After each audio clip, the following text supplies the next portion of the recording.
Hey, how you doing? It's Adam Post. Okay, I'm following very closely what's going on with production crews and general business in Hollywood.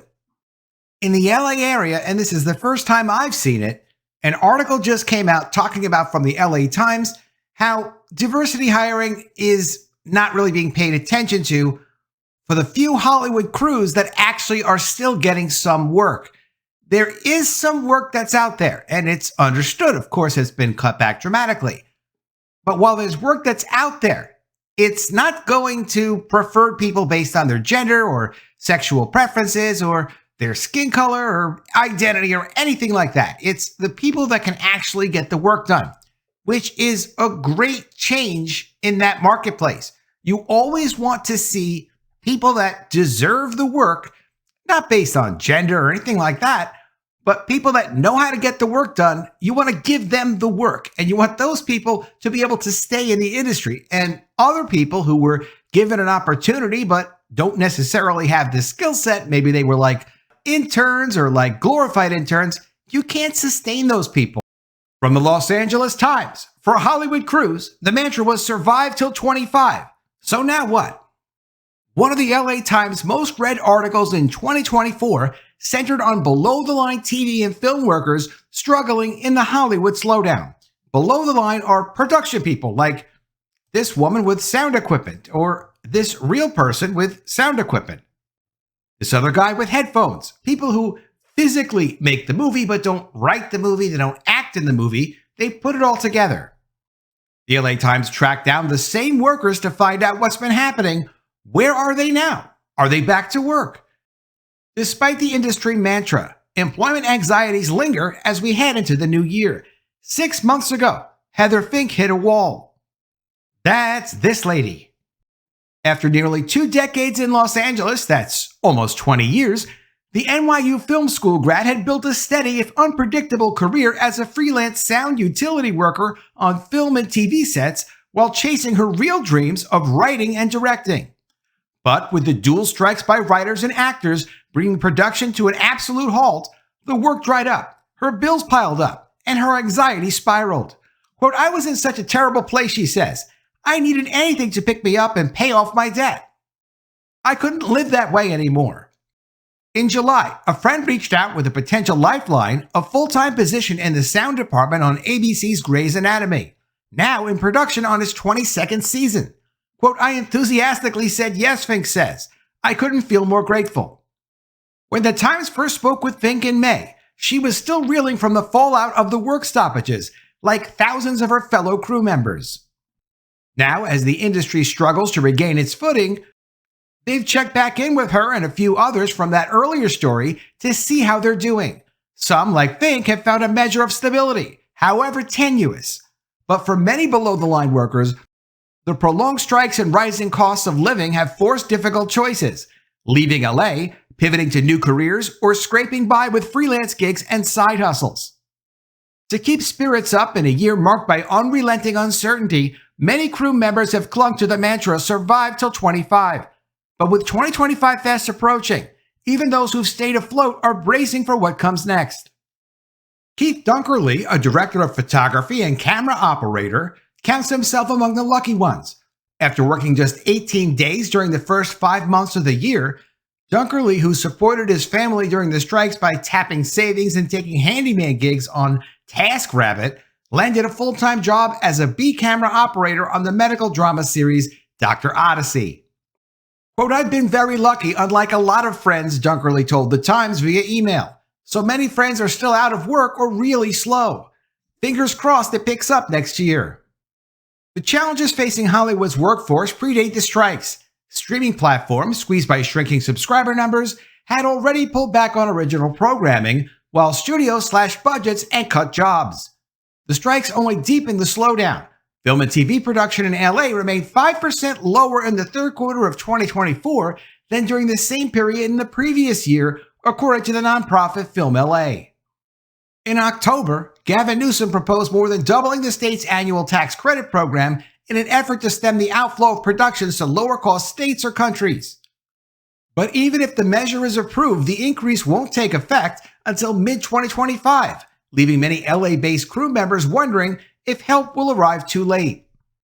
This is something that bothers me a lot because if I hire freelance people and I do that from time to time, comic book art, writing, whatever the work happens to be, I let people know what's going on. And I also understand if you don't give people steady work, you can't just say, oh, well, they're a freelance person. I don't care if they get work or not. I don't care if they get money or not. They're freelance. They're not my employee. Yeah, that's actually true, but you can't treat people that way because people tend to depend on the money that they're getting. So you need to know, can you give this person steady work or not? And if you're giving them some work, then let them know if it's going to be steady or not. These people sitting around wondering if studios are going to hire them is the worst part of all of this because the answer is no, for the most part, they're not going to get hired. And if they do get hired, it's not going to be for steady work. What I do is I let people know if this is something that's going to be an ongoing relationship. And I also try to make sure that if I do find someone and we click and the work is good, that we can do more work and try to keep a long-term working relationship. It's not always perfect. You can't always do it. But I don't understand why Hollywood productions can't let people know a year out, like what they're going to be making or not making, especially with their established relationships. And I'm not saying that's not going on at all, but from these articles I've been reading, and this is not the first one, I keep seeing these freelance people sitting around waiting for the phone to ring when really it's not going to ring. And the people who would be calling them know that they're not going to be hiring them. So just tell them already. Diego Mariscal, a dolly grip with 25 plus years of experience who has worked on The Mandalorian and Spider-Man No Way Home, sees signs of a rebound. Full parking lots at studios, sound stages booked solid, but the recovery is far from even. Quote, there's work out there, but it's not being spread around, Mariscal says. He considers himself fortunate to have stayed employed since the strikes ended, but says that hiring has been concentrated among a shrinking pool of workers, rolling back gains in diversity and shutting out newcomers. Quote, coming off the Me Too movement, people were specifically starting to make it a point to get women and people of color on their crew, Mariscal says. The doors were a little bit more cracked open earlier, and now they're slowly closing more and more. I think it's very subconscious. I don't think people mean to do it, but it's just going back to that people are starting to take care of their own. I don't know if it's people taking care of their own, really. It's just pretty much they're hiring people that they know can do the work. They can't go out of their way to say, you know what? Let me not hire the guy who needs the work, who's a total professional. And unfortunately, people are probably lowering their rates a lot right now because the work is very competitive. So there's a lot more people that want to do the work than there is work available. And that's when rates start to go down and people compete against each other. So I'll do the work, but I'll do it for this lower rate. Those experienced people, you do have to keep those people working. If you don't keep those people working, the people that really know how to do the work, who have done it for years and years, then you're going to lose them in the industry. You can't just starve them to death. You have to give them some work. But for the new people who are given opportunities because of the Me Too movement or DEI and things like that, you can pretty much forget that. I mean, those guys are not going to get the work, and they're going to be forced out of the industry, and they're already starting to be forced out of the industry. If you got the ability to do the work, that's great. You got to apply yourself, but if the merit isn't there, the work's not going to be there. Not anymore. The scarcity of opportunities has created palpable tension on set, Fink says. That's this lady. Well, people are getting meaner. Full-time crew members tend to be kinder because they know how lucky they are. But the ones who aren't working as much, that's all they can talk about. It's deeply depressing and it's dividing people. Mariscal, who also runs Cruise Stories, a private Facebook group with more than 96,000 members, has witnessed firsthand how deeply the industry's contraction has affected its workers. Originally created in 2017 as a space for crew members to share funny anecdotes and positive news, the group has evolved throughout the pandemic and strikes into an essential outlet and communal resource for those grappling with financial instability. This year, the pleas for help have been relentless, with Mariscal often juggling roles as investigative journalist, detective, and therapist. Quote, someone asked me to help out with a GoFundMe to get their car out of an impound lot. An hour later, someone else is like, I broke my back on a stunt, and I don't know if I'll ever be able to walk, and I need stem cell therapy. and I want to start a GoFundMe. It's like, who do I help? In the end, it all comes down to me. This Diego guy is actually a great guy. When he says it all comes down to me, he means it comes down to me to help everybody, not just to help himself. The emotional toll has ripped across the industry. Suicide among the below-the-line workers is difficult to quantify, and many believe it's underreported. Quote, I know people who killed themselves, Fink says. They didn't see hope. They didn't see a use for what they do anymore. You could ask around, and almost everyone knows someone. I never knew about that. I haven't heard that in any of these articles. This is starting to get really dark. The least thing the studios could do is just let people know. Discuss it through unions. Go to the Hollywood Reporter or Deadline or one of the other media outlets and just let people know what your plans are over the next year or two, especially when you've already firmed up those plans. Don't leave these freelance people sitting by the phone. Well, one thing you never hear about, even with the suicides, is the impact it has on the people closest to them, says Mariscal.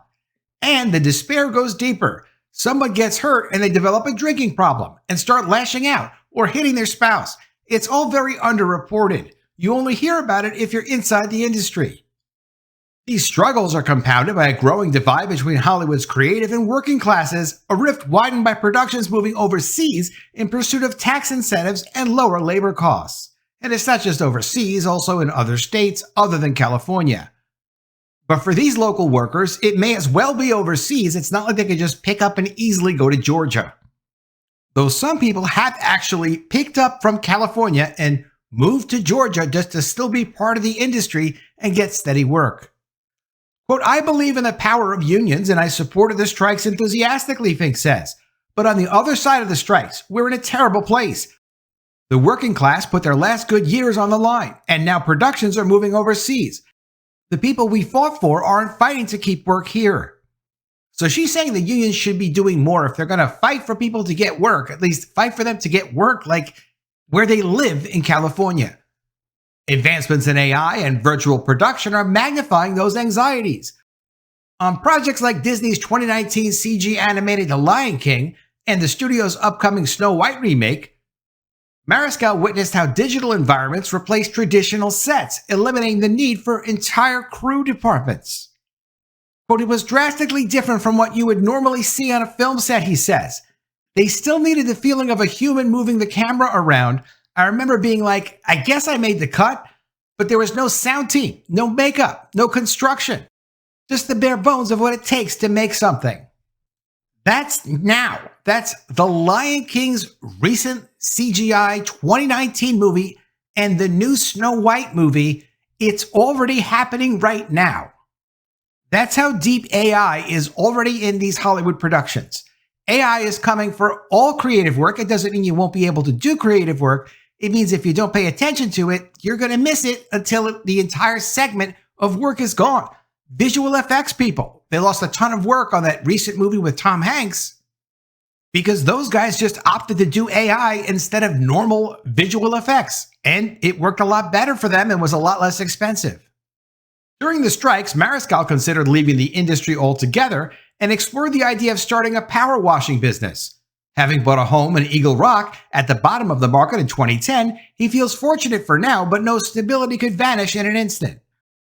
Quote, for now, I'm needed in that world, Mariscal says.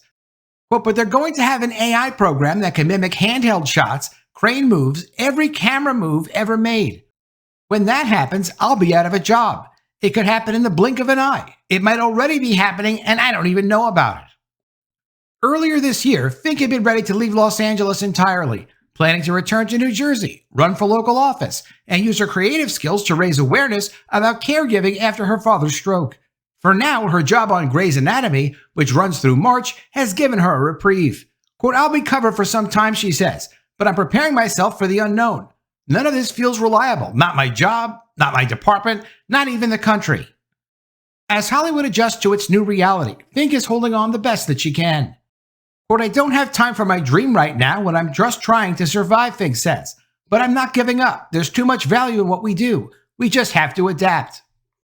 In a situation where the industry's production demand is in a complete depression and a collapse, like in Hollywood, but particularly in localized production in Los Angeles and in California, people do have to adapt. They have to assume things are bad. They're not going to get better. They know. People in the industry know that do this work, that have seen it happening on sets, that artificial intelligence is coming in and it's taking away a lot of people's work. That situation isn't going to change for the better. For the people that run the studios, for the people that are above the line, that are stars and write the stories and already have big time relationships, those people will be okay. The people below the line are slowly being replaced by artificial intelligence or other workers in other states or other countries. Let me know what you think of all this in the comments below. Always love to see your ideas. Please be sure you are subscribed to the channel. Click the bell for notifications. Give me a thumbs up, and I'll see you again soon with another story. And if I don't see you, I will miss you.